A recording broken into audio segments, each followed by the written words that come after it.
So we're basically going to segment this course up into a few different segments. So our first segment is going to be creating and manipulating volumes. Well, you're going to use some your really easy to use tools here in SketchUp to create volumes. If you already have ideas about programming and you want to do some experimenting with forming volumes and things of that nature. But we'll also, there's another segment we'll tap into will be working with Boolean operations, which is taking basic geometric shapes, putting them together, either subtracting or intersecting those faces to create a little bit more complex geometry from real basic forms.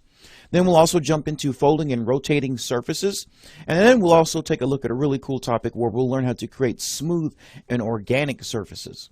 So we'll start off with a real basic concept, and this is going to be creating and manipulating your volumes. So this comes in handy if you already have an idea about square footages, ceiling heights, things of that nature, because your square footage times your ceiling height essentially is the volume of the space that you're working with. So with those three things in mind, you can start to really put together a nice concept for a building, and you can use some of the tools you have available to you right up here along this top area here to kind of experiment with form and how we can make this a really unique building. So let's go ahead and get started. So the first thing I'm going to do is I'm going to assume that basically the square footage or the two-dimensional dimensions we're going to be working with are 100 foot by 100 foot. That's going to be the basic footprint of the building. Now there's a couple of ways you can get this drawn. I like doing things quick. You can actually do this, use the rectangle tool, or you can draw it out. Let's start off simple and we'll simply draw it out. So basically from this point, and I'm just going to simply use my mouse, you can see this line turns red. That lets me know that it's snapping along this red axis. And if I rotate it this way, you'll see that it's going with the green. If you move it again, it'll go with the blue. So we have basically our X, Y, and Z axis. So I'm just going to start off going on my green here, and I'm going to assume we're working with 100 feet. So I'll type in 100 feet. From this point, I'm going to make sure it snaps and turns red so I know I'm on the red axis. I'll say I want to go 100 feet in that direction. I'll bring it down here till this thing snaps into the green, and it may look a little bit off and it may not seem like it's following that green, but that's just because we're looking at it from a really weird perspective. So then I'm going to type in 100 once that that line turns green as well. And then we can just go ahead and snap this off and close it in place. And what this did was it created a surface that was 100 feet by 100 feet. Now the great thing about this is you can highlight this information. You can right click and go to Entity Information, and it's going to tell us our area. It's going to be really important information. Right? I mean, after all, when you're designing and we're working with programs, we're working with volumes, ceiling heights, square footages, and the functions of each space. So this is really important information here. So I'm going to go ahead and get out of that. So if we know that we have an overall certain height for our building, we can then extrude this to meet that requirement. So I can simply go to this push-pull button here, click on push-pull, and once you highlight or just simply hover over the face, you'll see that face gets highlighted nicely with those dots. Just simply click and move your mouse up. You'll notice your distance right here. Just move it in the direction you want to go in and type in the distance. So we'll say 100 feet. So now the volume that we're working with for this particular design, probably a dense downtown area, is 100 feet by 100 feet by 100 feet. So that should give us our volume, right? So let's highlight this whole thing. So right click on it. Let's see if we get that kind of information. And we actually don't. And that's because we now need to make this a group. And it's going to see what happens if you make this a group. So I can highlight this element. I'll right click on it. I'm going to say make a group. And when I do that, you'll notice I can now click on it and it doesn't click each individual face. But I accidentally included this little guy here. So let's double click in here and let's get rid of our little inspector. It actually looks like a building inspector here. Let's get rid of him. I don't want to include him in my geometry here. So now I'm just going to kind of scroll out a little bit here. Now I can right click Entity Information and check this out. We now have the volume. So this is the volume of our entire building. So another important information. So things to think about as you're working. If you already know the square footage of your plates, your building plates you're working with, you already know your height, then you're probably going to have a good idea of the amount of volume that your building is going to take up. So let's say, for instance, this particular building here is going to be spliced up into different areas. It's going to be a mixed-use building. So our ground floor is going to be some commercial and retail space. So there's going to be have a pretty high ceiling height, maybe 20 feet. The next floors going up will be about 12 feet, and then our very top, our penthouse, will go up to, maybe another 20 feet on top for the more luxurious spaces on top. So we can actually chop up this giant piece of geometry here into separate little pieces. So I'm just going to double click on it. What that does is it brings you in here, and then if there was any other geometry out here, because we made it a group, it would actually look grayed out. And when we click on this, it'll only allow us to edit this particular group. So that's one of the benefits of having a group, especially if you're working in a real complex project. You can put things up in groups, you can double click on that group, and you can make edits, and it won't affect everything else around you. So now all we're going to do is use our tool here to just simply lay out our floors. And all I'm going to do is I'm going to do it on this line. I'm going to do the same thing here, because then we'll use the rectangle tool, and we need opposite corners to actually mark out our floor plates. So let's get those in place before we go. So again, I'm going to click on here, and I'm going to assume I want to go 20 feet.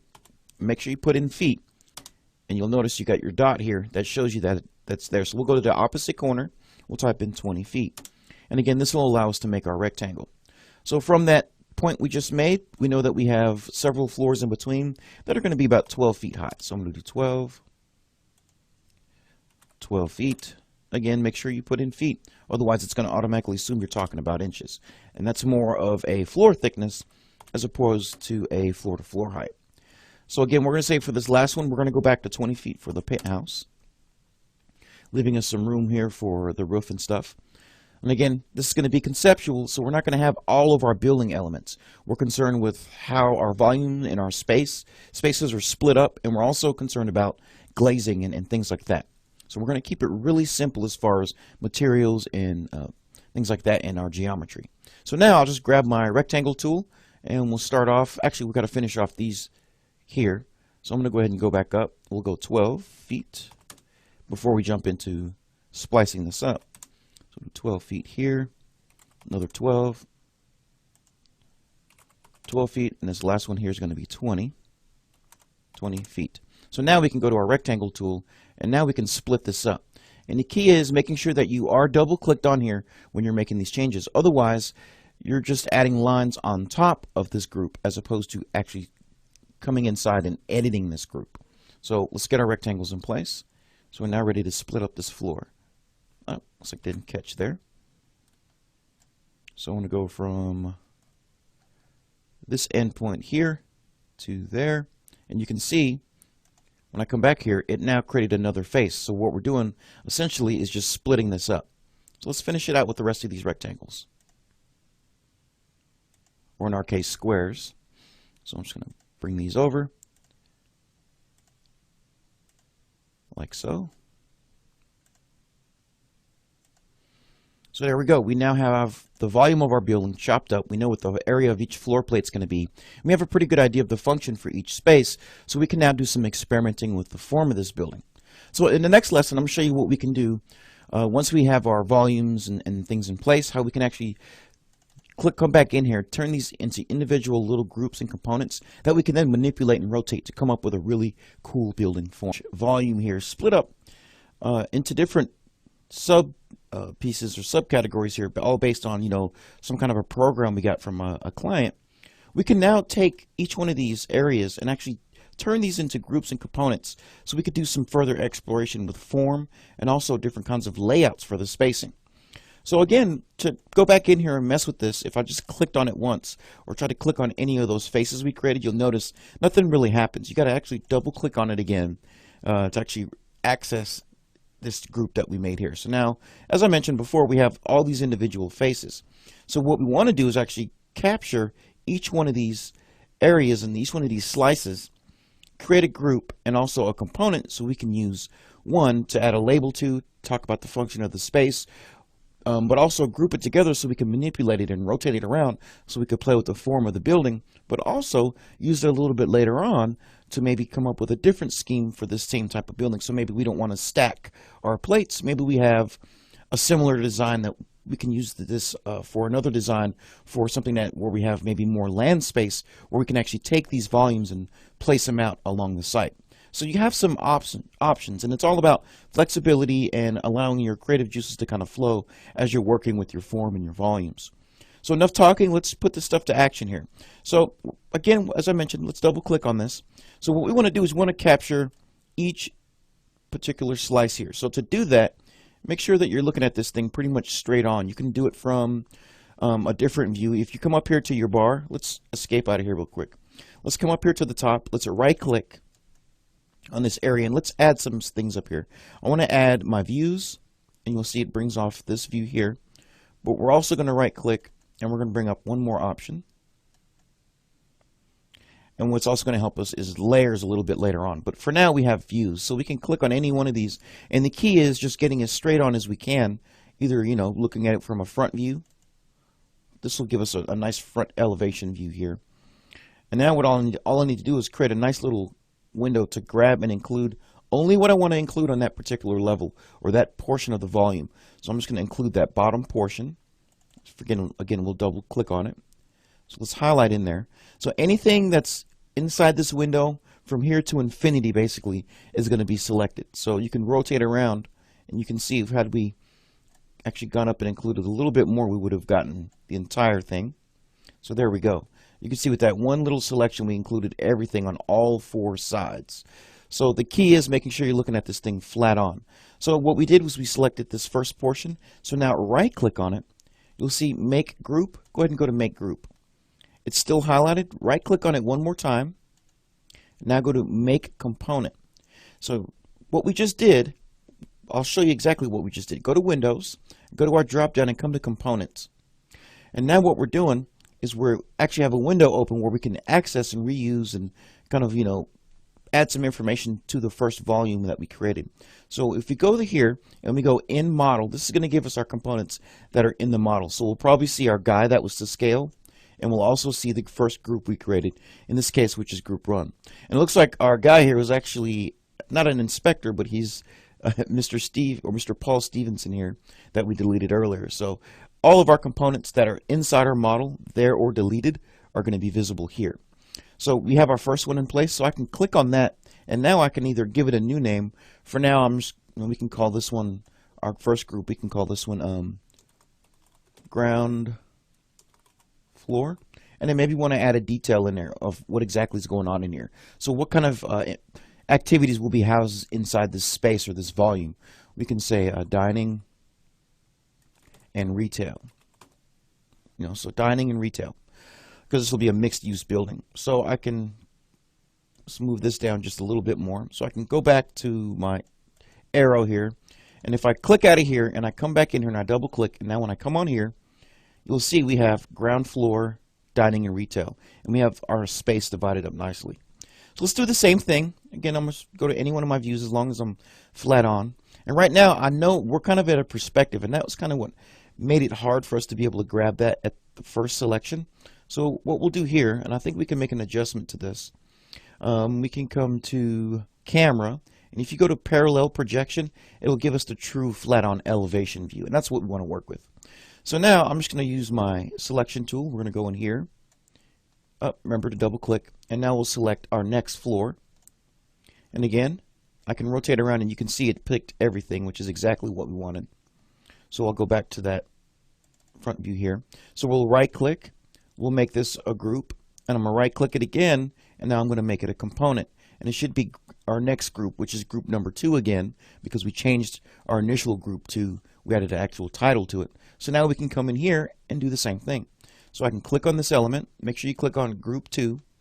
This time we'll say typical, apartment living.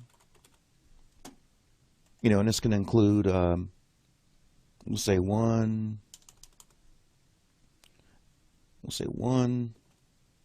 2, and 3 bedroom apartments.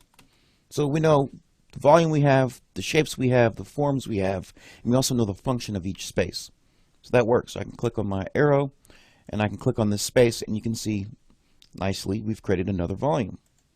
So what I'll do is I'll do the rest for these, and I'll go ahead and finish this out.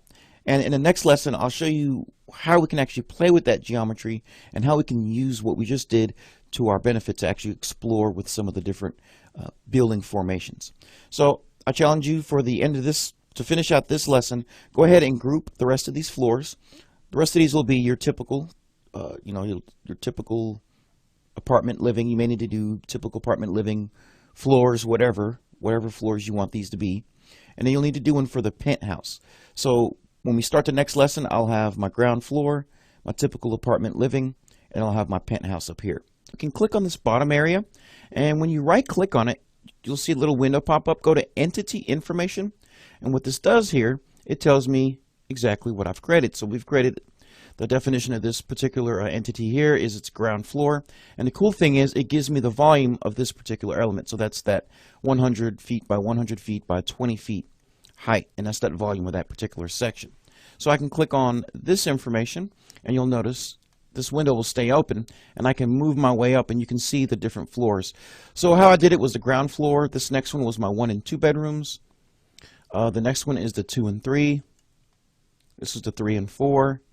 This is kind of the 4 bedroom, but there's additional, common area on this space. So there's probably gyms, computer labs, little theater, just common area. And then up here will be our penthouse area. And in this area here, I'm going to go ahead and create another volume for it. So I'm going to highlight that, right click, and we're going to go ahead and call this one just our roofing and mechanical. So now we can come back here to our components. I should be able to click on that element, and it should be the next one we created, which is this one, which is exactly what it is. And I'm just going to call this roofing and mechanical.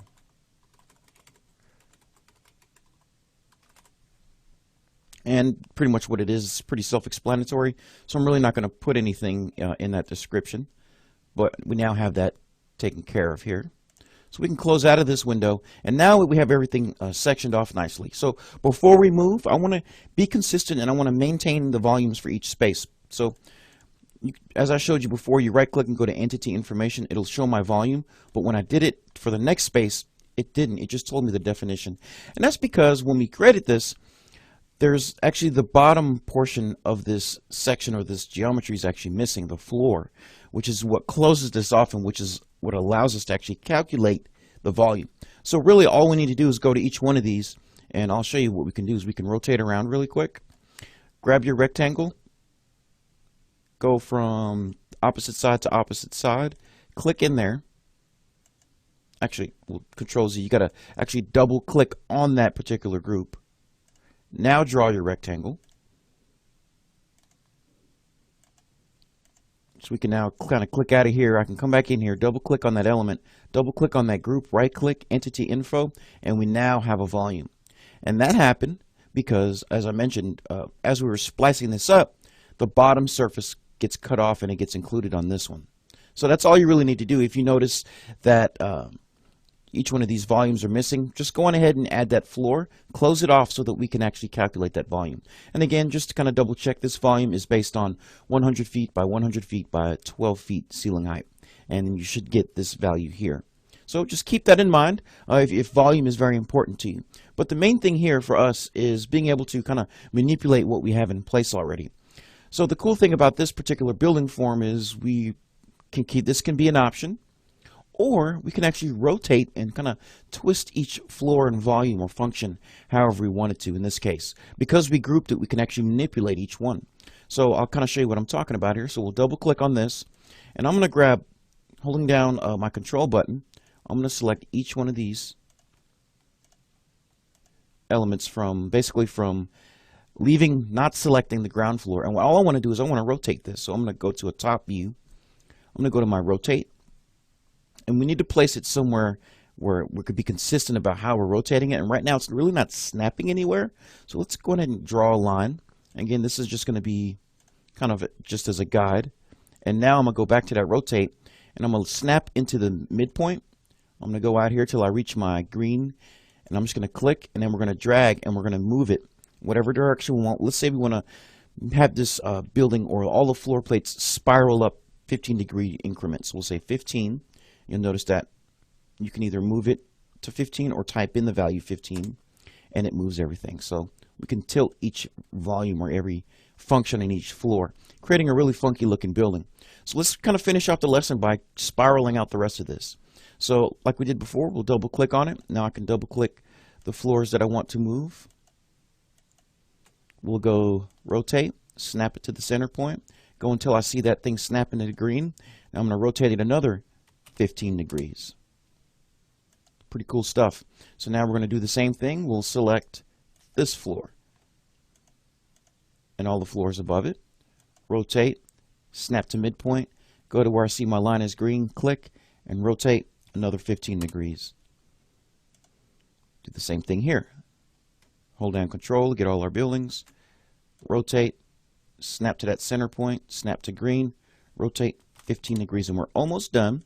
We're going to keep these guys together in the same. We want the roof and the penthouse to stay in the same spot. So we're going to grab the penthouse and the roof, rotate that, find the center point, click, rotate 15 degrees. Cool. So now we have a really cool looking, funky looking little building mass. I can erase this. And, this could be, our first concept that we can apply to maybe a massing model where we want to say, hey, this is the layout of our building. So I have all my functions, all my volumes, all my, ceiling heights that I want on each floor. Now you can start to play around with where we're going to place maybe some terraces or some sky gardens. And we can even probably play with some glazing. So in the next lesson, we're going to finish off working with volumes. I'll show you how we can apply some glazing to this so we can get a better idea of what we're massing and why we're massing it the way we are. And I'll also show you a technique that we can use because we've grouped everything that can actually speed up the process of adding glazing. So I'll meet you in the next buildings in a dense environment is the glazing. So we want the form, and we also want to have our penetrations and the glazing in place so we can start making some better ideas on how we want this thing to get designed and how we want it to fit within the site. So to do that, we basically just double click on this element, and now we can come back here and maybe add some different glazing options to each one of these floors. So because we have basically these set up in each individual different functions and names and different components, we'll have to come back in here and adjust them and manipulate each individual area in each individual face. It's pretty easy to do. So I'll show you how we can actually knock this out. So we could start off here on the bottom. So what I'm going to do is I'm going to focus here on this particular face. So I'm going to double click on that group, and I'm going to use my offset tool just to kind of get things going. So we'll go with this offset tool, and when you use it, all you need to do is select the face you want to work with, click on the edge, and then move your mouse in for whatever distance. Now you can use your mouse in, or you could type in the value. In my case, I'm going to type in my value. So I'm going to say 1 foot. Could have put in 12 inches as well. So I know I'm going to make the call that my glazing here needs to be, about 10 feet wide. So I'm just going to get my handy dandy ruler here, and I'm going to draw a line that's 10 feet, making sure I put in feet in that direction. And then I want the spacing in between my glazing areas or my openings to be another 1 foot. So I'll type in 1 foot, or I could have put in 12 inches. Now I'm going to grab my pen here, and we're going to draw in these openings on the surface. So essentially what we have here now is a surface here we can manipulate, push out, color, whatever we want.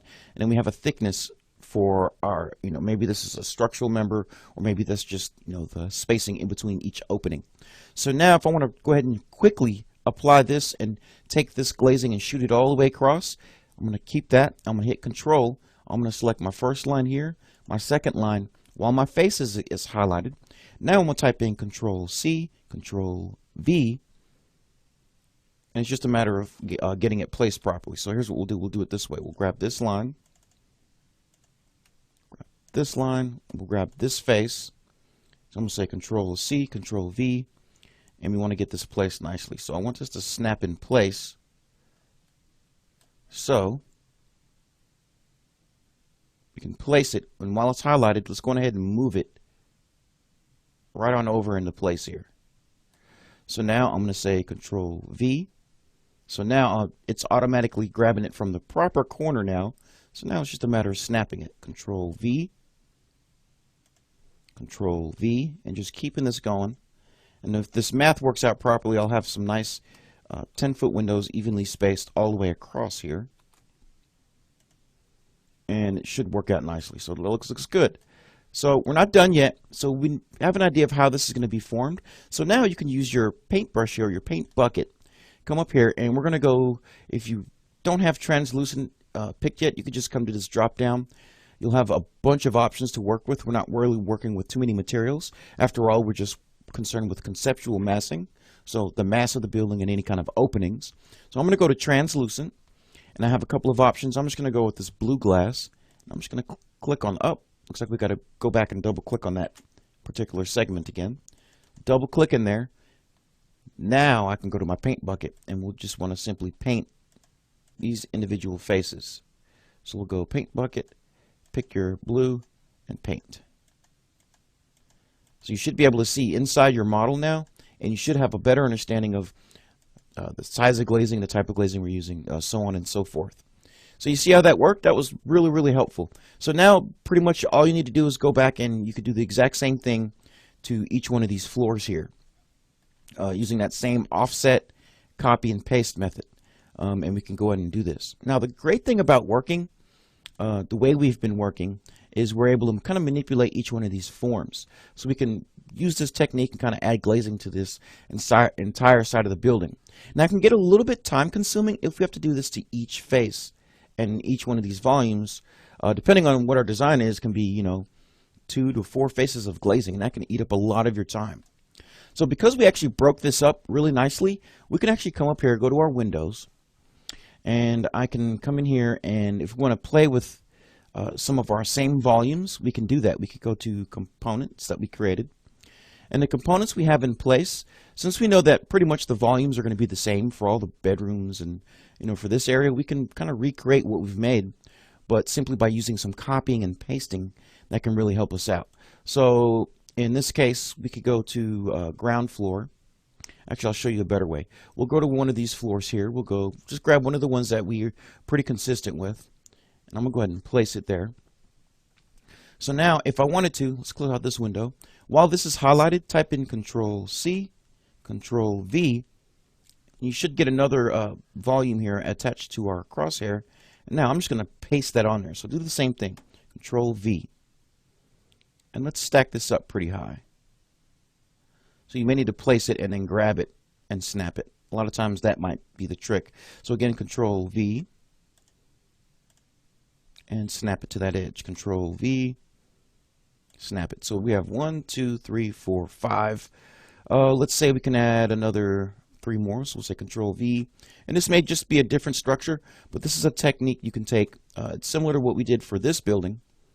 And we're definitely organized, but this will actually speed up our process. So let's say we wanted to go ahead, and I can show you a quick way to add our glazing to this entire face.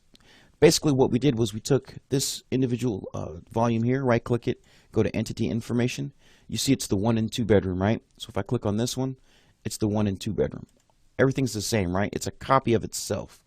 Great thing about doing that is as we come in here and we manipulate any one of these, it's going to affect all of them. So this can potentially cut my drawing time by exponentially. So let's go ahead and do it. We'll go with the offset like we did before. I'm going to select, again, we've got to select this particular volume. Go with the offset, this face, and we're going to go in. Oh, looks like it automatically did it here. Let me Control-Z and go back. We'll bring it in. We'll say 12 inches. We'll grab our pencil and check it out. It hit every floor. So just doing one move here, it's replicated 1, 2, 3, 4, 5, 6 more times. So then again, we can measure. We know we want 10 feet going this way. So I'll type in 10 feet in the green direction. Do an additional foot for the thickness or the structure that will be hidden in between each panel. So we'll say 12 inches. Simply going to draw in the rest of this panel.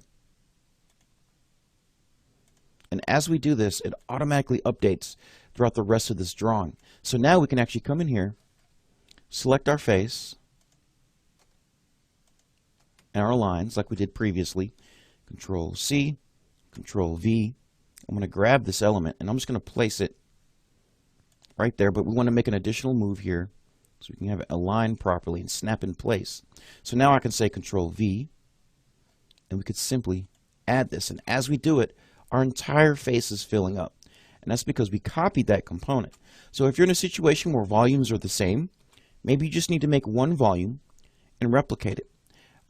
as opposed to what we did earlier, where we kind of took the volume or the space that was the same and we added a different title, making it a totally different volume, which can totally increase the time it takes to do a simple facade. So you see how quickly we're able to get this done. So again, double click on it. Let's go ahead and add our translucent color.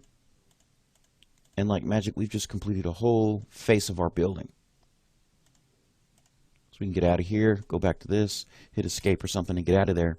And there you go, there you have it. So we actually have two options here. So we have a more traditional style type building, and we have one with twisting and rotating floor plates, twisting at 15-degree increments. So there's two ways you can actually, a couple of ways we can work with volumes, creating individual volumes with different functions in space, and then applying glazing as needed. Or we can take a real quick shortcut approach, and if we know that we're going to have a lot of commonality and a lot of typical stuff going on with floor plates, we can copy some of those elements, manipulate one of those elements that we copied, and essentially take care of this whole group. So I'm excited to be able to show you this to kind of save you some time, but also a way to kind of create some really cool, funky building forms and stay true to the actual program that we're working with. So we are consistent with our floor plates, our square footages, and even volumes for our spaces. So here's a cool way we can actually work with volumes to do some conceptual massing. So in the next segment, we're actually going to start working with applying some Boolean operations. So again, that's working with real basic primitive geometric forms, but using your software to bring things together, or separate things or blend surfaces to create more complex geometry from basic forms. So I'll meet you in the next lesson where we'll start working on the next